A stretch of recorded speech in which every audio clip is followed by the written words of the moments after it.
Prajapati mean?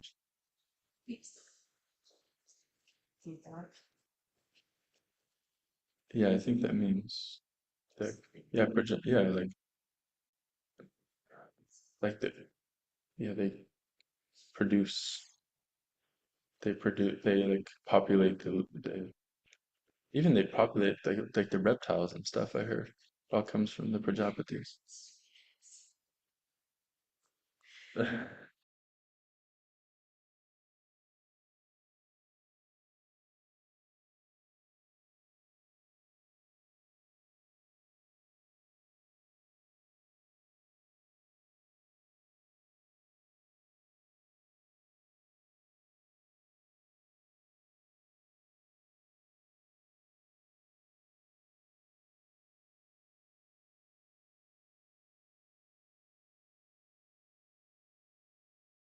Prabhu, you are muted. Sorry about that. Okay. All right, let me start over. The Supreme Personality of Godhead, Sri Hari, is the master of all living entities, including all the Prajapatis, such as Lord Brahma. Because he is all-pervading and indestructible, because he is the all-pervading and indestructible master, he has created all these trees and vegetables as eatables for other living entities. Purport. Soma, the predominating deity of the moon, reminded the Prachetas that this vegetation had been created by the Lord of Lords to provide food for everyone. If the Prachetas tried to kill them off, their own subjects would also suffer, for trees are also required for food. Om Jnanatimirandasya Gyananjana Salakaya Chakshu Anmilitam Yena Tasmai Shri Gurave Namaha Shri Chaitanya Manobhistam Stapitam Yena Putale Swayam Rupa Kadammayam Datati Swapadantikam Vandeham Shri Guru Shri Yuta Padakamalam Shri Guru Vaishnavam Shri Rupam Sagrajatam Sahagana Raghunatam Vidam Tam Sajivam Sadvaitam Sadvadutam Parijana Sahitam Krishna Chaitanya Devam Shri Radha Krishna Padam Sahagana Lalita Shri Vishakam Vitamscha Panchakalpa Tarubhyascha Kripa Sindhubhya Evacha Patitanam Pavanebhyo Vaishnavebhyo Namo Namaha Jai Shri Krishna Chaitanya Prabhu Nityananda Shri Advaita Gadadhara Shivasari Gaura Bhakta Hare Krishna, Krishna Krishna, Hare Hare, Hare Rama, Rama Rama, Hare Hare. The Translation. Supreme Personality of Godhead, Sri Hari, is the master of all living entities, including all the Prajapatis, such as Lord Brahma. Because he is the all-pervading and indestructible master, he has created all these trees and vegetables as eatables for other living entities. Okay.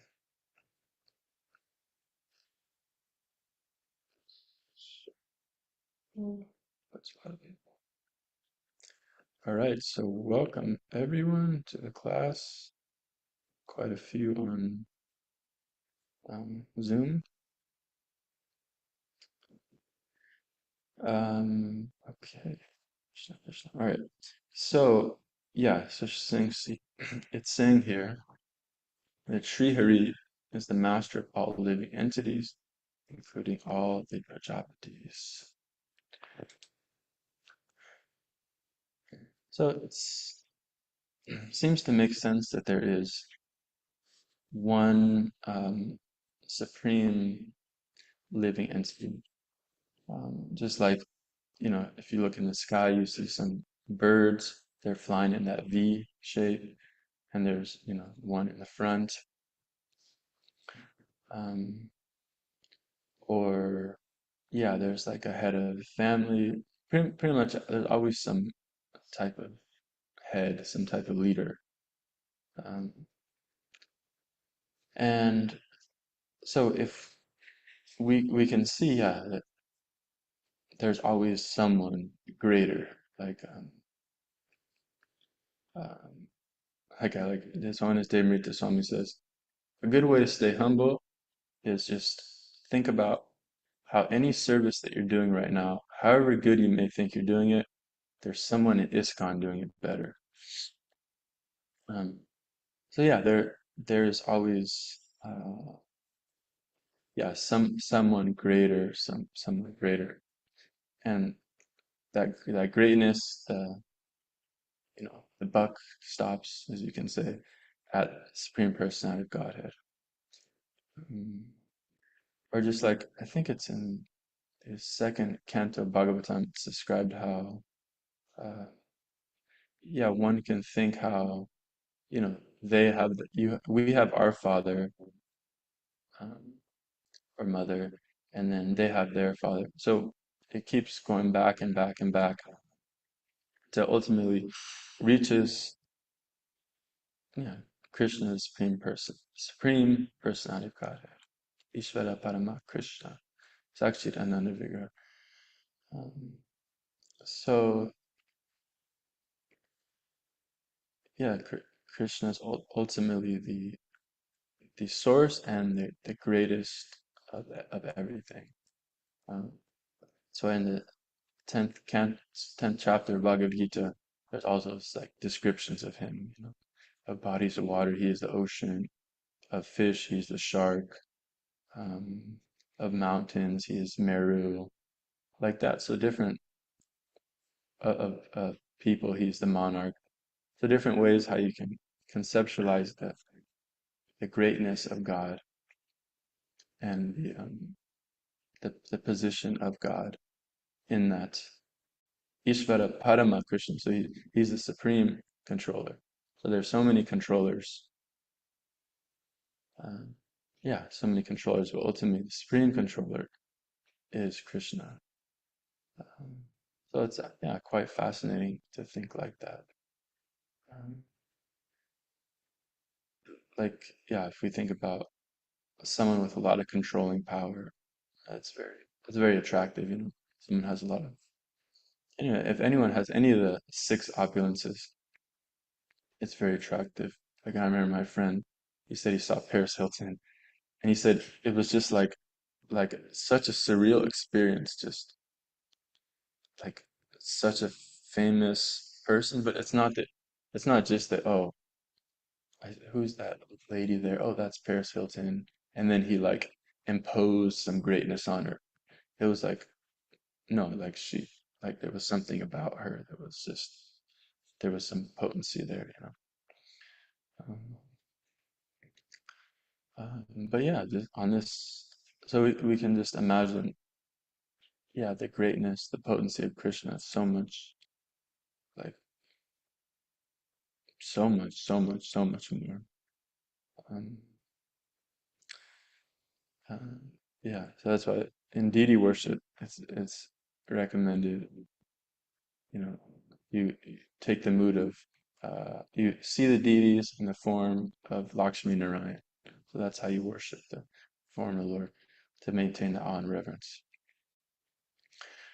So yeah, so Krishna is the supreme as we're seeing here, and one may ask, well, how do we know Krishna doesn't have a creator? Um, how do we know, like, who created Krishna?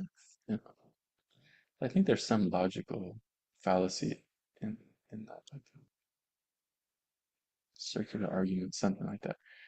But anyways, it's like no, it all has to come from somewhere, and so that is Krishna. Because okay, some, even if Krishna came from somewhere, then where did that somewhere come from?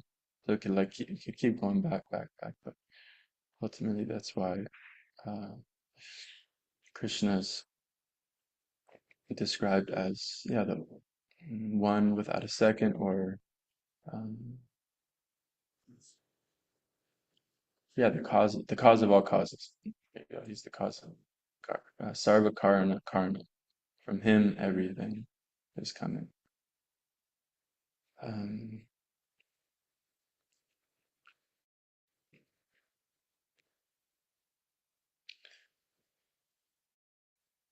and yeah, he is saying here he has created all these trees and vegetables as eatables for other living entities.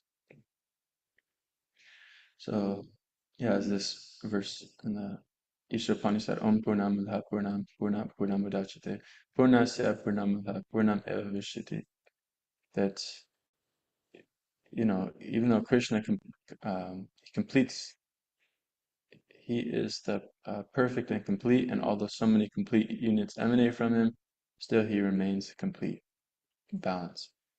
Um, so by Krishna's potency, yeah, he's able to create this whole universe, which is actually able to, like, in a sense, sustain itself.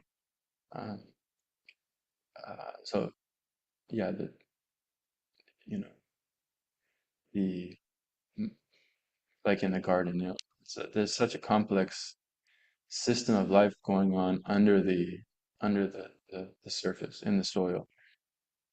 So each living entity is each organism is feeding on another organism, and then if that organism, uh, yeah, if based on how big that organism that it feeds on, then the eater organism uh, evacuates some matter, and then that matter is able to be taken up by plants. Then the plants are uh, able to grow in that soil medium, and then take nutrients from this. Anyway, it's just like this, like super intricate uh, process going on. Like, it's very amazing. Then the sun, and so that anyways, yeah, it's so complex. Just even like to grow one little sprout is like this mind-blowing system. And yeah, so the whole universe, the whole world is like that.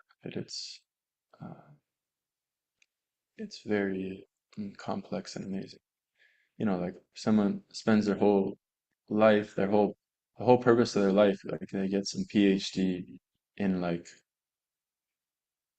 learning about, like, the flagella on, like, one little organism. It's like all their life is just this one little part, one little facet of this one little earth.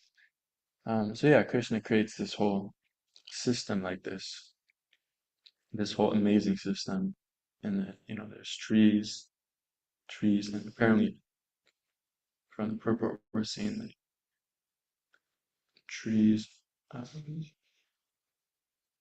for trees are also required for food. Well, I guess that makes sense. Tree, what do they say? Fruit trees, right? Fruits grow on trees.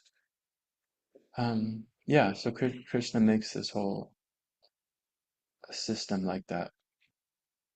Um, so one, there's that. No, I don't know if it's a made up analogy. I think it actually some, I don't know, some ancient philosopher, Socrates or something.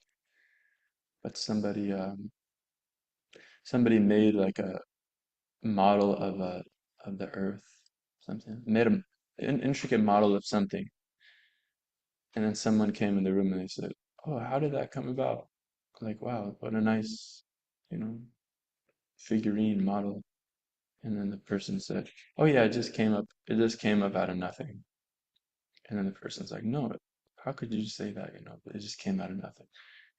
So that's the point, that the universe, each earth, yeah, it's so complex. It has to come from something. Um,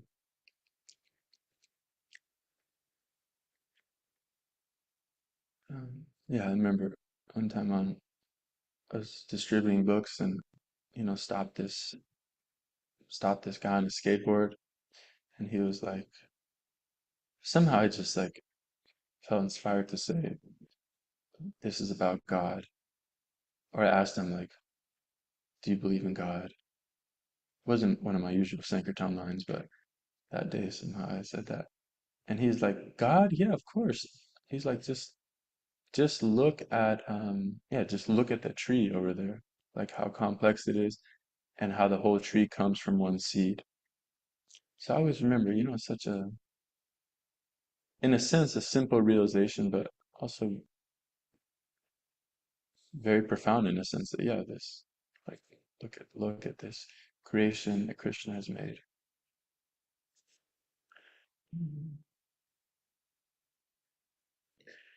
And yeah, as we're seeing here, that Krishna creates the trees and vegetables and eatables for all living entities. Um, so it's always amazing to think how Krishna he creates yeah, he creates this earth in such a way that it actually can sustain, it actually sustains everyone. Uh, like as we hear from the greatest elephant to the smallest living entity, Krishna is somehow maintaining them all. And then of course Prabhupada says, if people are going hungry, that's because it's like a misallocation of resources by the ruling powers, by the managing powers. But actually, no, Krishna is actually providing enough for all living entities. So that's quite amazing. I mean, we see how much the cows eat. It's like, it's like, anyways, a lot. They eat a lot. Like I think you need like one cow for a cow can eat as much, 1 acre. You need 1 acre of grass just for one cow. So that's quite a bit of land, like a football field for one cow. Um,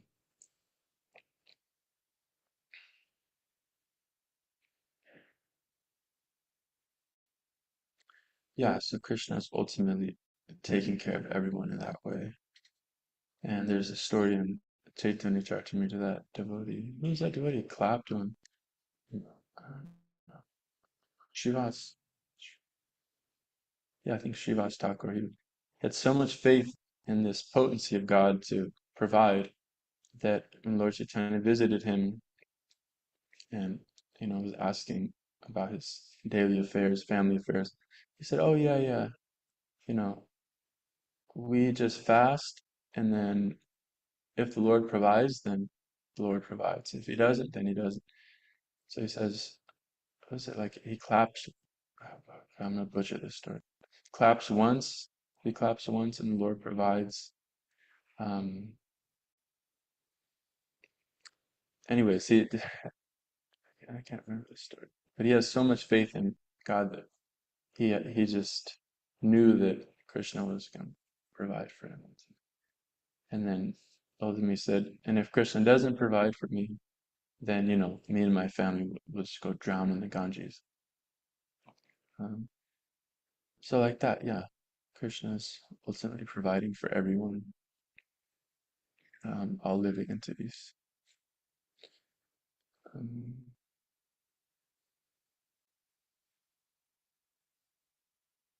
and therefore, yeah, that's the point. Is that, yeah, what to speak of for the Lord's devotees? Yeah, Krishna's providing for everyone. What to speak of for the Lord's devotees?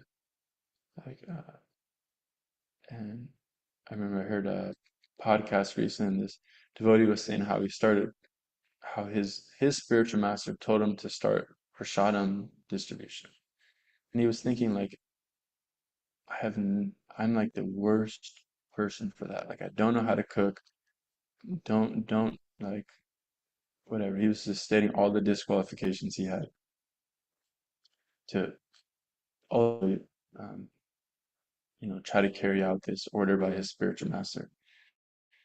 But then he said he got some revelation or something that Krishna was telling him from inside that, look, I'm providing for all these living entities. You don't think I can provide for one little person who's trying to do some prasadam distribution? Um, and then ultimately, yeah, 25 then he did it 20, he's still doing it 25 years later. And he said he has to raise $10,000 a month to distribute this prasadam. But yeah, he has that faith in the Lord's instruction, um, faith in the words of the spiritual master. So it's a very nice point that uh, as we hear with the instruction of the spiritual master comes the ability to carry it out. Mm. So yeah, even Prabhupada, we can see from his life story that like he was, yeah, I think just kind of worked out. Like people were supporting him. Um, People saw, oh, this isn't. I think he was living in that the, the little artist loft, and someone's like, no, you need a better place. So then they provided for that. I don't know if I'm mixing stories, but there's some story how someone, I don't, wa- someone like traveled to some place and they didn't know if they were gonna be able to eat.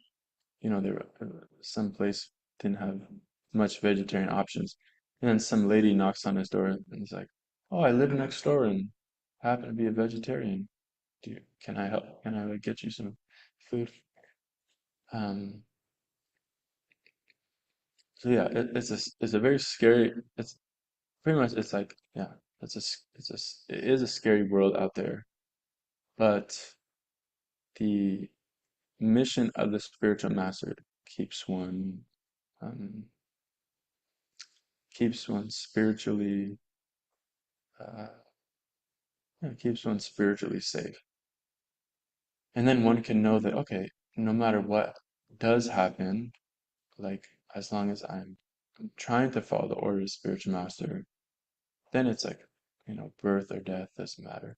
Like there's that story, right? That for the hunter, he shouldn't he shouldn't live or die because both situations will be bad.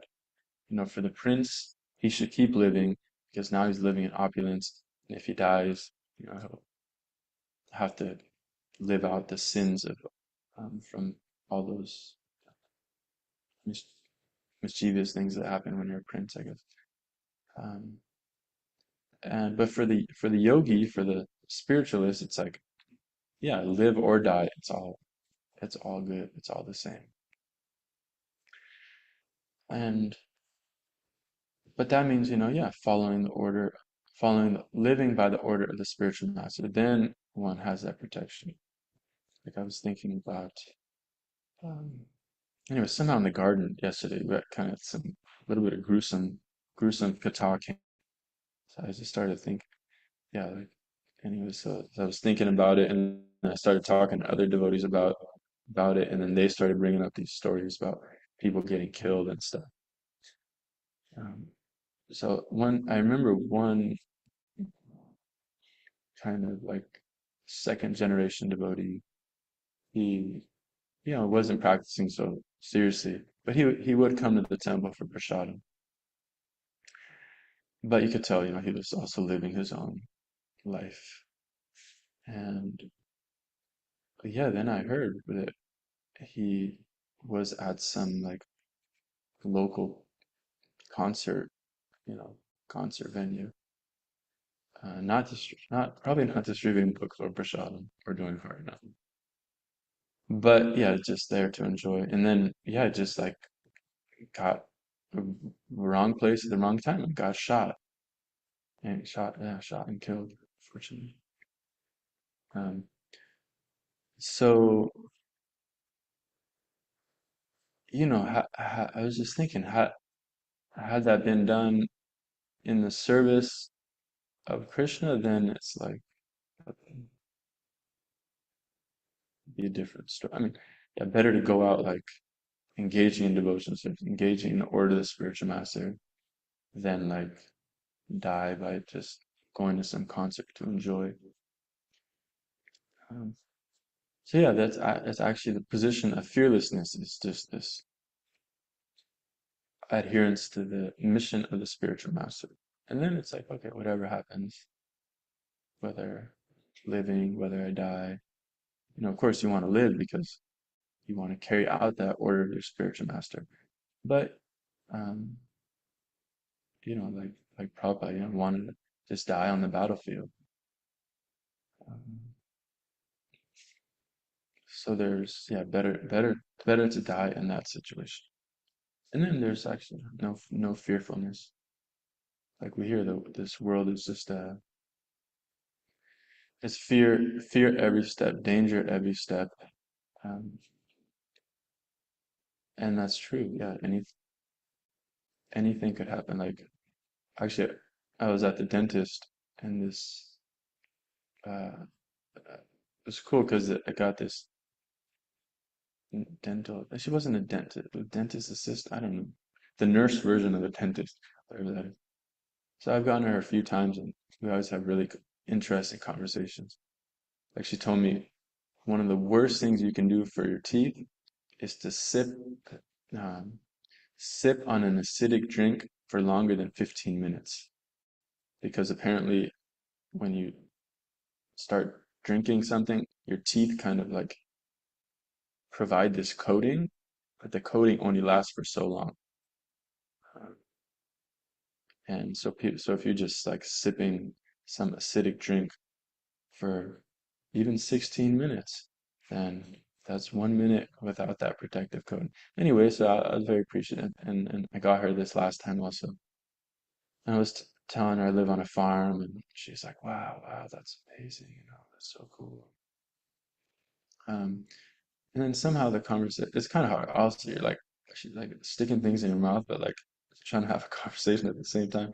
It's kind of awkward. But anyway, so one of the things she was telling me was that she went in college. She went to visit a Holocaust survivor, and um, apparently, some lady, and she apparently that lady, like still to this day, she would keep some food in her purse because she didn't because of the fear of like, yeah, you know didn't know what was going to happen. um and so the main she was saying the main message that this Holocaust survivor was trying to portray was that something like this can happen at any moment.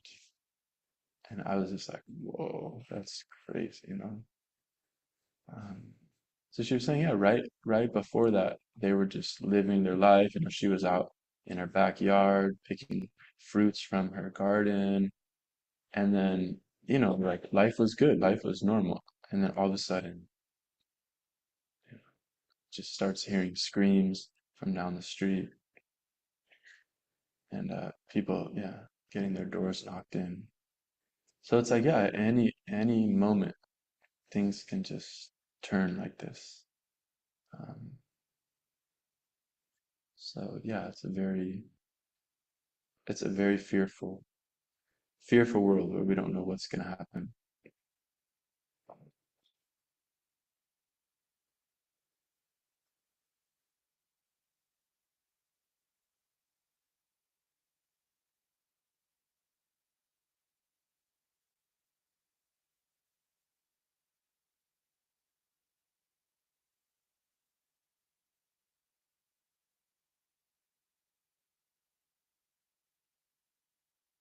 Um, okay, so anyways, think I'll, I think I will stop there. Any questions or comments? Hopefully something, 'cause I'm leaving some time. So if there are any questions or comments, yeah, devotees can share now.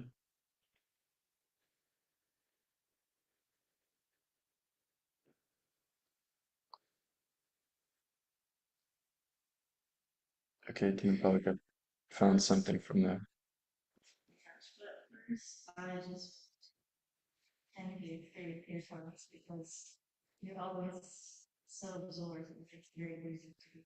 Thank you.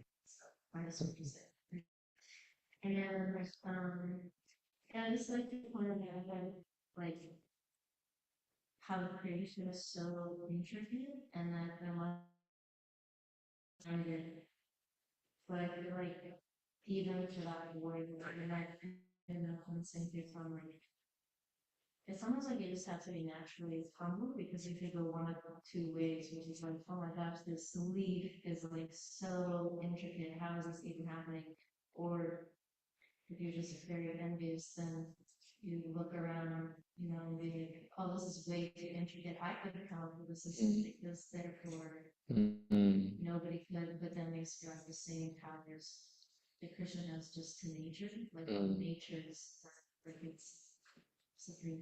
Mm. Even one garden book I read, they would say nature and then they would capitalize the N. Some gardening book I was reading, like nature, they would, it's like they were referring to God, but they would say nature and with a capital N.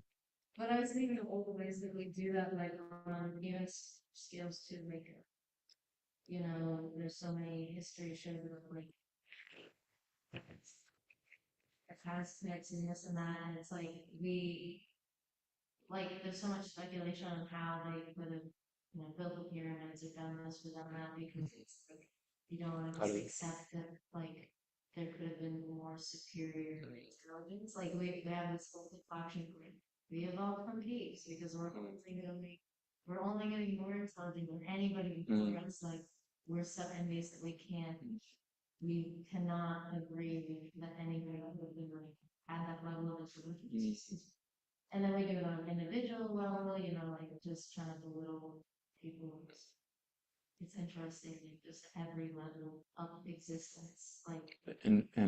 the envy there?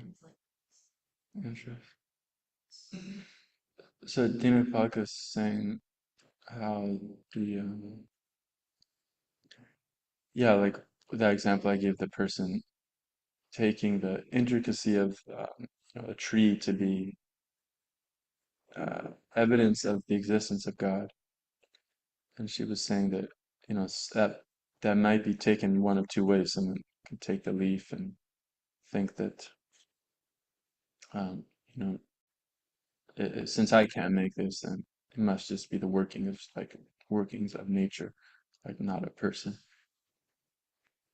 Um, and so she was making that nice point that envy, uh, yeah, kind of like this envious mentality is what kind of yeah, is what prevents us from realizing the greatness of God. I see. Yeah, it's such a block. Interesting. Yeah, yeah. Even so, so even this envy just blocks like even basic understandings of things. Like she's given the example that looking back on the pyramids, they're like, how did they do this? They couldn't have done it. The primitive people, were evolving towards more sophisticated, you know, species. So how could such a simple living? Yes. So that envy is kind of blocking people from um, understanding these basic things. Yeah, that is an interesting point. And yeah, envy like just clouds our judgment, right? We can't even see, yeah, we can't even see things for what they are. It's like, oh, like they used to for Sankirtan, someone does better than you. It's like, oh, they just, they're just better because they were in a better spot, or because of what they did in their past life. It's like you can't just appreciate. Um, so that's why, yeah, they say that envy, envy, of course, is one of the anartas in the heart, and we can see how it's really preventing us from God realization. Or like, there's a nice story. One of Prabhupada's disciples was in his room, and Prabhupada was questioning him like, why can't you do what I do? Like, I'm doing so much. I'm, cutting out my sleep, doing all these things, translating these books. It's like, why can't you do like I'm doing? And then the devotee was kind of bewildered at first, didn't know what to say. And then the disciple just blurted out, like, because I'm envious. So it's so interesting. Um, and it's even said, yeah, one should not envy the spiritual master. Why is it? Why is the spiritual master giving me this order? What does he know? Mm, Yeah, it's a very good point to keep in mind. And ultimately, yeah, to appreciate the amazingness of God, we need that. We need to be free from that envy. Near Matsara. Um, Interesting. Yeah, very, very nice one. Thank you for bringing that up.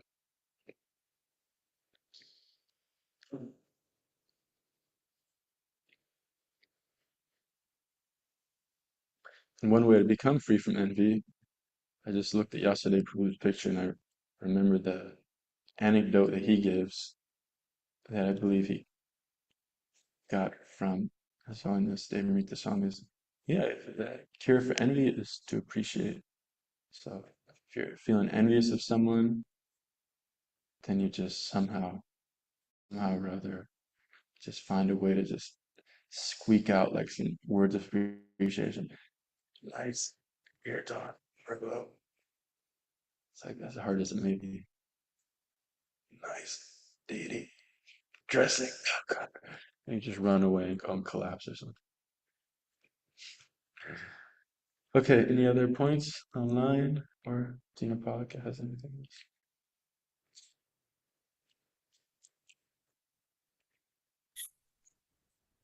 Hare Krishna Prabhu. Hare Krishna. Today is the anniversary of Srila Prabhupada's arrival in the United States. That was his arrival in Boston Harbor. I wonder if you could tell us anything about Srila Prabhupada's arrival.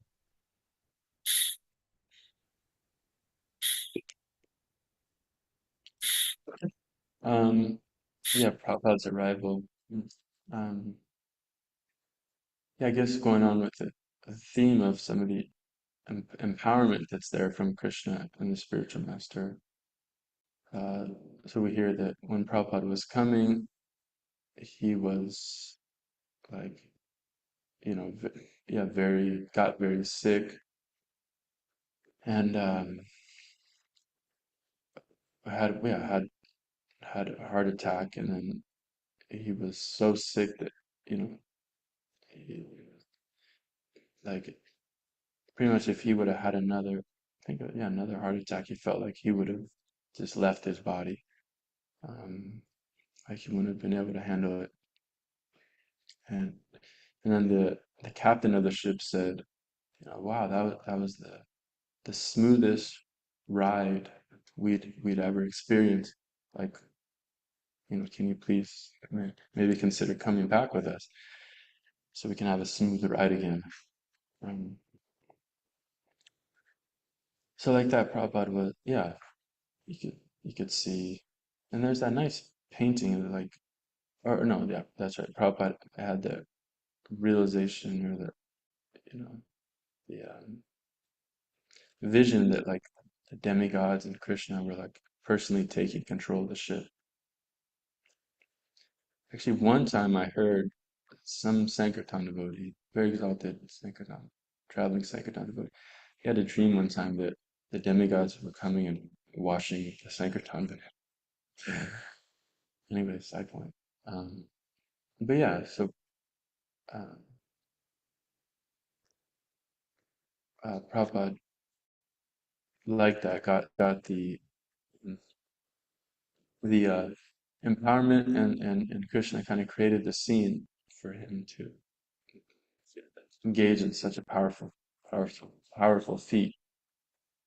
Um, And then, he wrote that amazing poem when he was on his way here.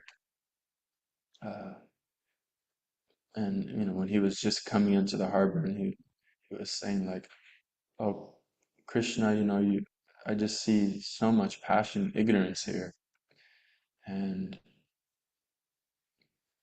I don't know how these people will be saved. Like, they're just completely engulfed." And of course, I just went to New York, could relate with what Prabhupada was thinking, to a much less extent. But yeah, so Prabhupada was saying, well, how these people are so overtaken by passion, and ignorance, how will they ever be saved? And then he said, well, it's by your potency that they became covered. So I'm confident that by your potency, they can actually become uncovered, get out of this illusion. And then he said that, but if they just hear this message of the Bhagavatam, then this is how they can be free from this. So yeah, it's such a glorious trip, and of course, Prabhupada's coming was, it did what no one thought was possible, and even his godbrothers tried but weren't successful in going and preaching to the English-speaking persons, and then somehow Prabhupada at the age of 70 came and was able to do it. Um, and we can see this is the power of the parampara. The parampara is not just some concocted thing. The parampara is actually it's how Krishna's message gets spread to everyone. Um, it's amazing. So yeah, the message of the parampara is not just some concocted thing. It's um, like we can see, like many of us, our spiritual masters told us, okay, distribute books. And that's because Prabhupada was so big on distributing books. And that's because his spiritual master was so big on distributing books. And then ultimately Lord Chaitanya was so big on spreading this Sankirtan mission everywhere. And um, and then, Krishna can, so the message of the parampara, yeah, it's something very powerful. Like, I believe in one purport, Prabhupada says, you can take the orders of the spiritual master and actually worship it on the altar. You could like write it out on a piece of paper and it could become worshipable because it's a divine will of the Lord. It's a deity. So anyways, we can see this through the life of Prabhupada and how his coming here had this, had the force of the parampara, had the force of Krishna. Um, so, yeah. So we were actually, when we were just in New York, one devotee was like, "Oh, maybe you should go to that Navy Yard where Prabhupada first came." And it sounded like a pretty cool idea, but I guess maybe it was because we weren't gonna know, like, okay, he came in right here. It's just kind of this big harbor. It was a little vague, but nonetheless, yeah, what a powerful place of pilgrimage, that place where Prabhupada first came in.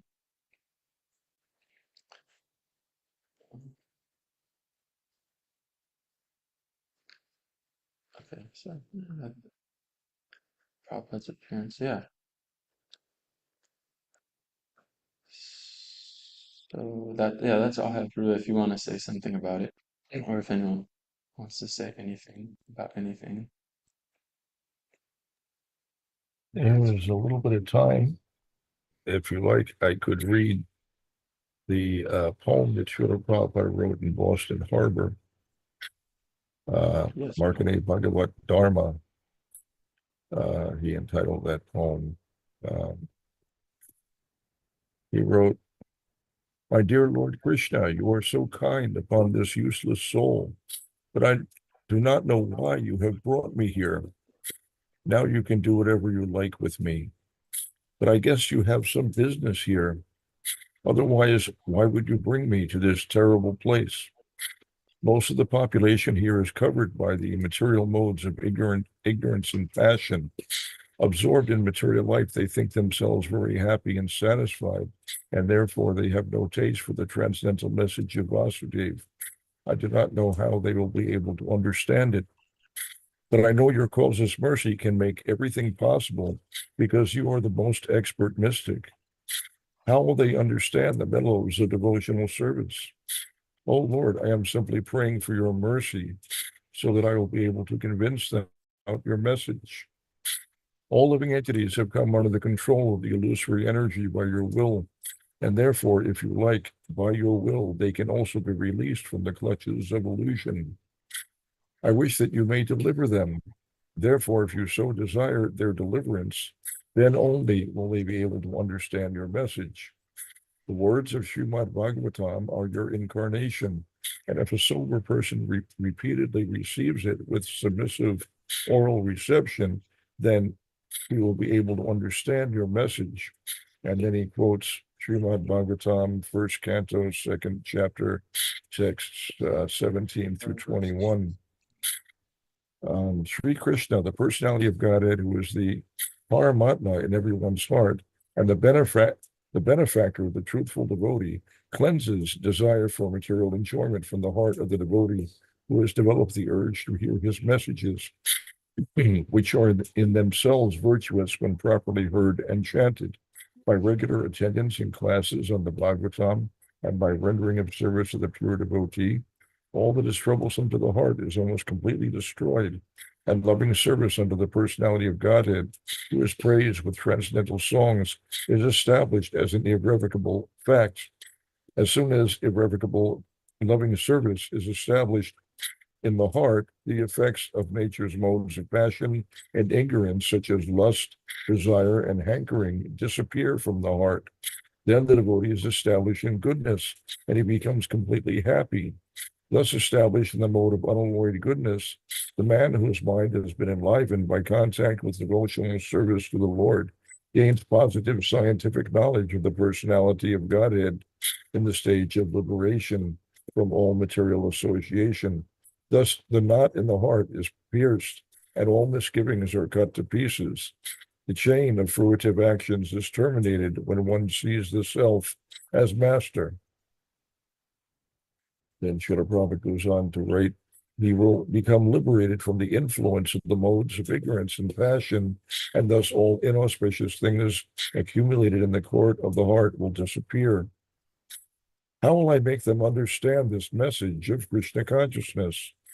I am very unfortunate, unqualified, and the most fallen. Therefore, I am seeking your benediction so that I can convince them, for I am powerless to do so on my own. Somehow or other, O Lord, you have brought me here to speak about you. Now, my Lord, it is up to you to make me a success or failure as you like. O spiritual master of all the worlds, I can simply repeat your message.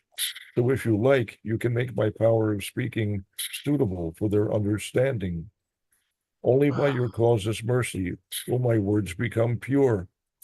I am sure that when this transcendental message penetrates their hearts, they will certainly feel gladdened and thus become liberated from all unhappy conditions of life. Oh Lord, I am just like a puppet in your hands. If you have brought me here to dance, then make me dance, make me dance. Oh Lord, make me dance as you like. I have no devotion, nor do I have any knowledge, but I have strong faith in the holy name of Krishna. I have been designated as Bhaktivedanta, and now, if you like, you can fulfill the real purport of Bhaktivedanta. Signed, the most unfortunate, insignificant beggar, A.C. Bhaktivedanta Swami, on board the ship Jaladuta, Commonwealth Pier, Boston, Massachusetts, USA, 18th of September, 1965. Hare Krishna.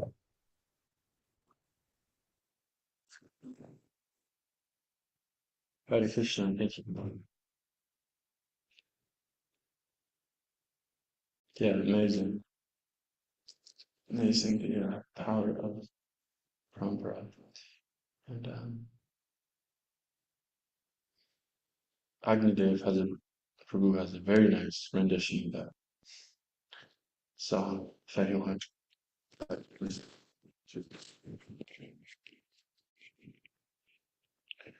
Okay, we'll stop there. Unless Kosri has anything to say. Okay. Kanta Srimad Bhagavatam ki jai, Srila Prabhupada ki jai, Gaura Premanande.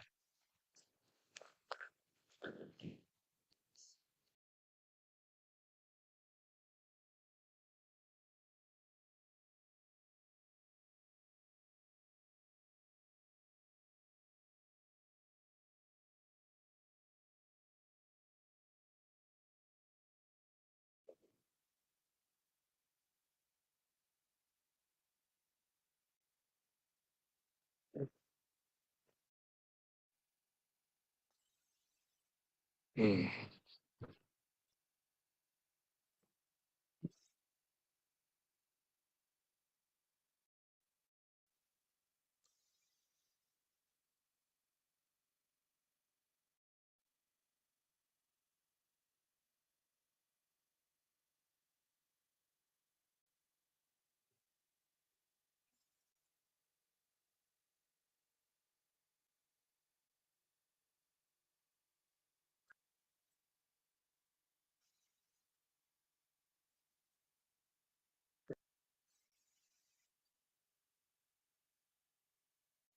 Then how would make it somebody you construct, you know,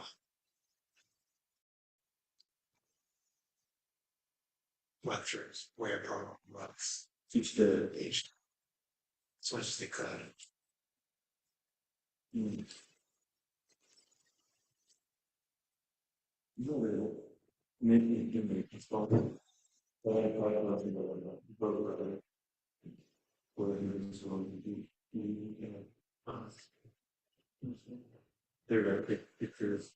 They got like pictures of like one problem really seeing and it can go after the child was yeah, so I think they're probably about that. I think it's something like that. I think things that somehow they compile this kind of these are maybe not just thinking.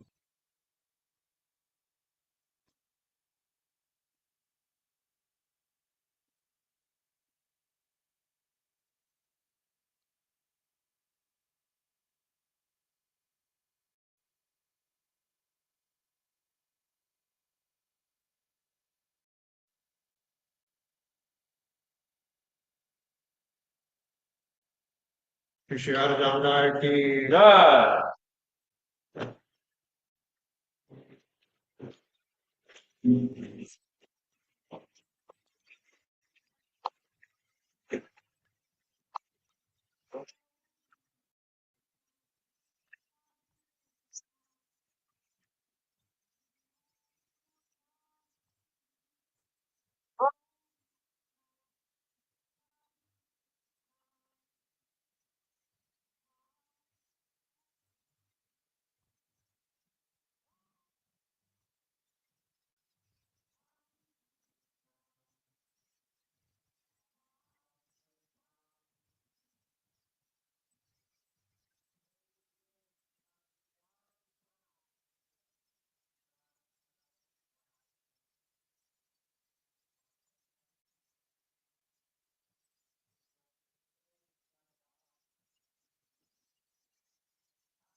Vishakashirato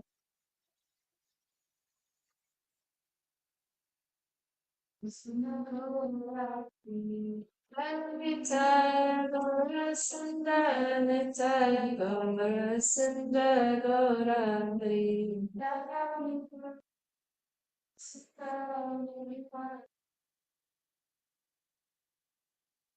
Anytime, anytime, gorasunda Gorami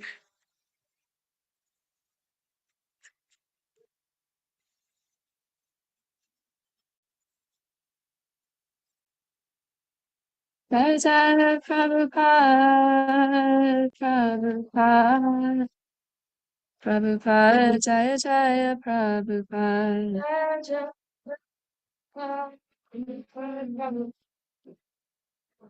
Prabhupada, Jaya Jaya Prabhupada, Jaya Jaya Prabhupada, Jaya Jaya Prabhupada,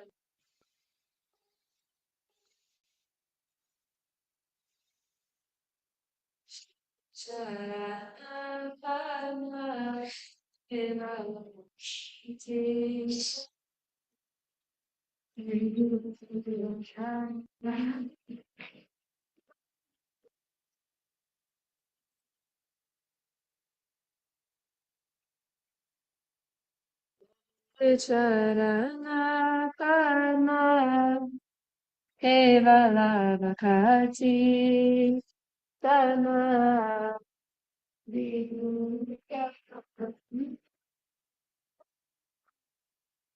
Kevala Kanda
Shri Krishna Chaitanya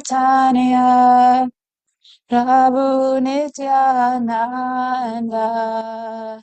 Shri Advaita Gadadhar Shri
Tagora Hari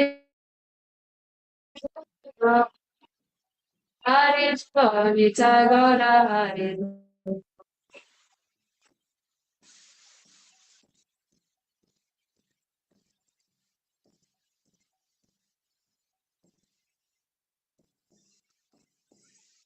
Tagore Premanandi. Jai Om Shivaya, Jai Om Shivaya. Hey, Bhagavatam. Jai Om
I can share this with you.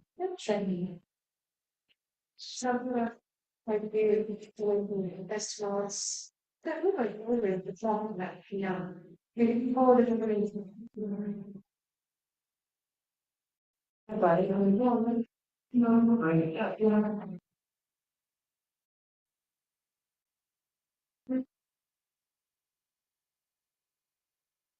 can refer some maybe a little bit higher but not the other.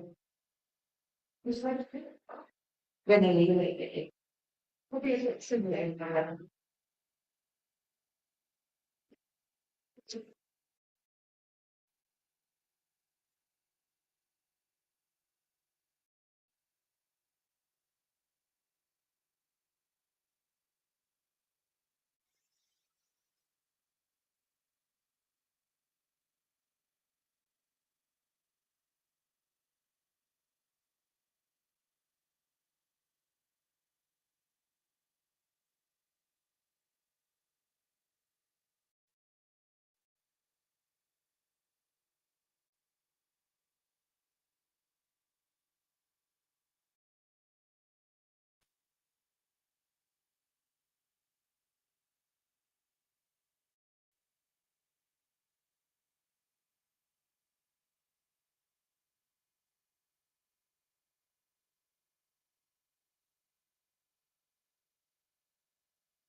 Yeah.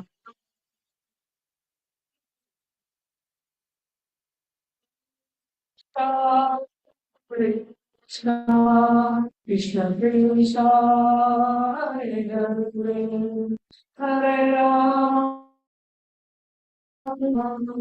Rama Hare Krishna Krishna Krishna Hare Rama Hare Rama Hare Rama Shri Krishna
turn to the window that the wind can, you know.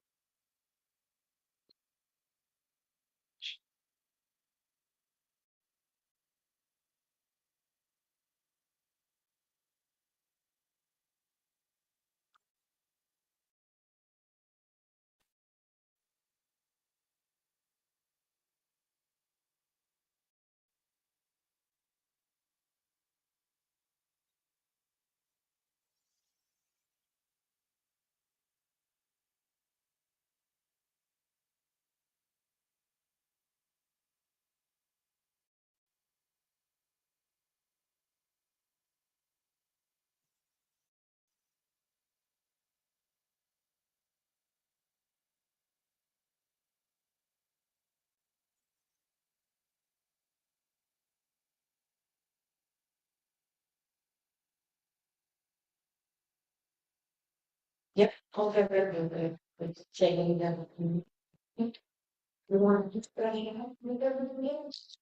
Um, It's just rice and sugar, saffron, if you want. Yeah.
Your dog.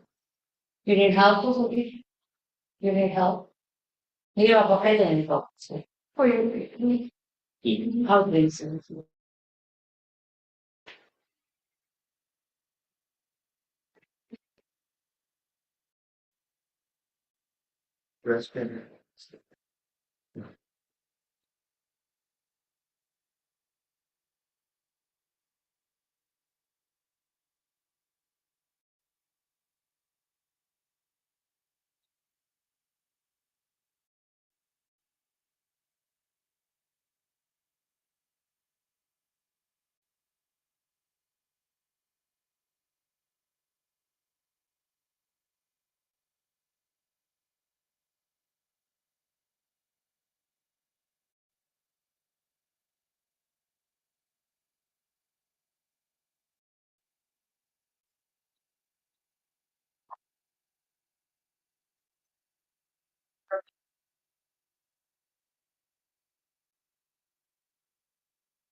E me io.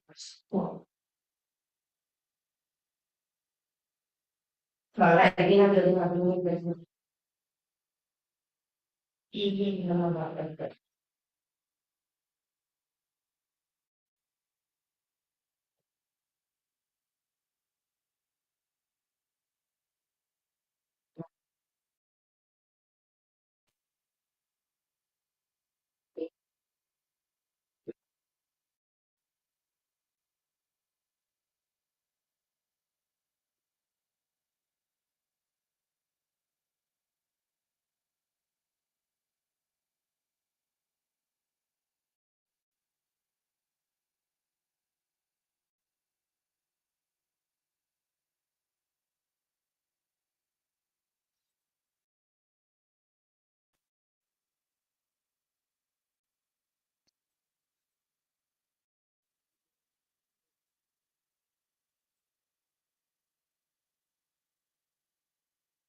Actually,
it's a total folder. Yeah, okay. Oh, I shot just for and speak to that. So it's so I think I wow,